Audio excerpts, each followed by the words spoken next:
Et si le développement personnel n'était pas une corvée, mais en fait la plus grande des aventures? C'est l'idée qui est au cœur du livre Développement personnel de Justus Kronfeld, et c'est exactement ce qu'on va explorer ensemble aujourd'hui. Le livre démarre avec une question qui peut paraître simple, mais qui est en fait hyper profonde. Qui sommes-nous vraiment? On ne parle pas ici d'un nom, d'un âge ou d'un métier. Non, non, on parle de ce qui se passe à l'intérieur. C'est le véritable point de départ de tout changement qui dure. Et ça nous amène directement à cette citation de Max Depré, qui résume tout le défi. Pour grandir, il faut accepter de bouger, de changer. Mais souvent, on reste bloqué.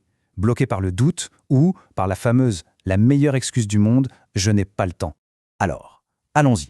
On va aborder ça pas comme une liste de tâches à cocher, mais bel et bien comme un voyage, une sorte d'expédition pour se découvrir et, petit à petit, construire une meilleure version de soi-même. L'auteur utilise une image que je trouve vraiment parlante. Notre personnalité, c'est comme un immense puzzle. Il est fait de toutes nos pensées, de nos valeurs, de nos actions. Se comprendre au fond, c'est ça. C'est trouver toutes les pièces et les assembler pour voir l'image d'ensemble. Bon, mais pour un voyage comme ça, il faut des outils. On ne part pas à l'aventure les mains dans les poches. Et c'est là que ça devient super intéressant. Le livre nous donne deux choses essentielles. Une carte, pour comprendre le terrain, et une boussole pour s'orienter. Et voilà la carte. C'est la fameuse pyramide de Maslow. L'idée est hyper puissante. Pour pouvoir atteindre le sommet, c'est-à-dire l'accomplissement de soi, il faut d'abord que la base soit solide. Ça veut dire quoi?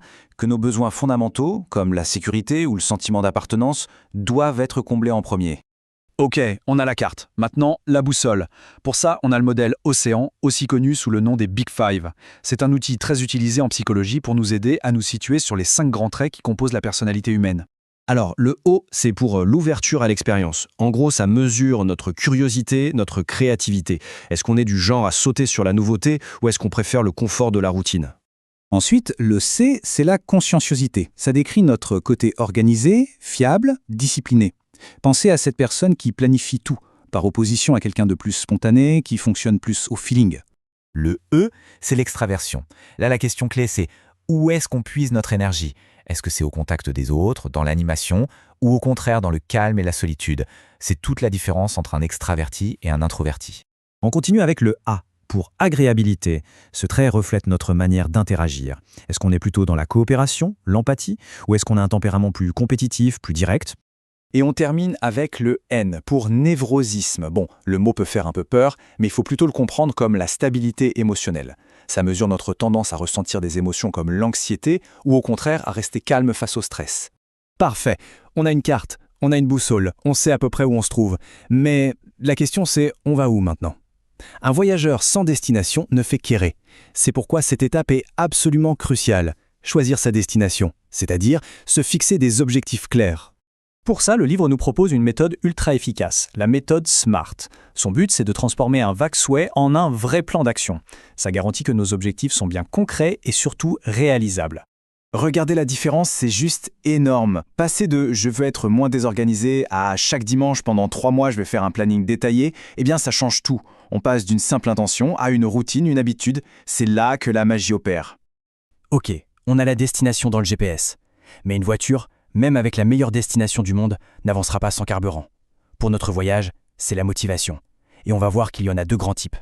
D'un côté, il y a la motivation intrinsèque. C'est notre moteur interne, le feu qui nous pousse à faire les choses pour le simple plaisir de les faire. De l'autre, la motivation extrinsèque. C'est la carotte ou le bâton, les récompenses ou les punitions. Le vrai secret, c'est de ne pas les opposer, mais de savoir combiner les deux intelligemment.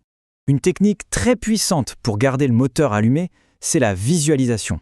Attention, ça ne veut pas dire juste penser à son objectif. Ça veut dire s'imaginer l'avoir déjà atteint.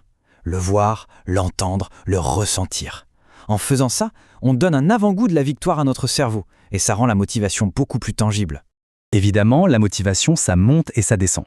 Pour la maintenir sur le long terme, l'auteur nous donne des conseils très pratiques. On découpe la montagne en petites collines. On célèbre chaque petite victoire. On se concentre sur une seule chose à la fois. On considère les échecs comme des leçons.